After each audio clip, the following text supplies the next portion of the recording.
Ano kaya ang ginawa ni Kuya Jomar? Bakit parang gulat na gulat si Carla?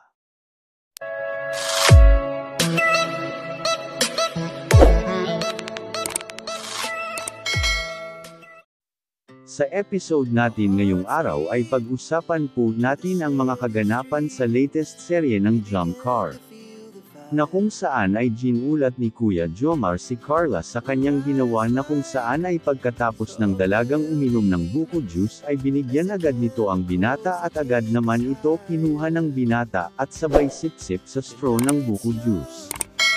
Na agad naman ikinagulat ng dalaga na ayon sa kanya ay bakit ginamit ni Kuya Jomar ang straw na ginamit ng dalaga. Sa puntong iyon ay parang nahahalata na natin na parang hindi lang talaga teleserye ang pinapakita ng ating dalawang idolo. Dahil sa sobrang sweet nila sa isa't isa ay mapapaisip po tayong mga manunood na para totoo na talaga ang nararamdaman ng dalawa sa isa't isa. Sa kadahilanan na parang mahahalata sa kilos ng mga ito na meron talagang kakaiba sa kanila. At kung paano alagaan at alalayan ni Kuya Jomar ang dalaga, at ganun din naman ang dalaga sa binata. Kaya bagay na bagay talaga silang dalawa sa isa't isa dahil parehas silang mabait at mapagmahal sa kani-kanilang mga pamilya.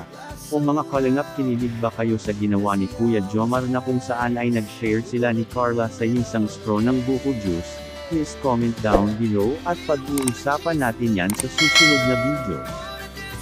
Bago po matapos ang kwentong ito ay nais ko po muna kayong lahat batiin ng isang mapagpalang araw para sa ating lahat.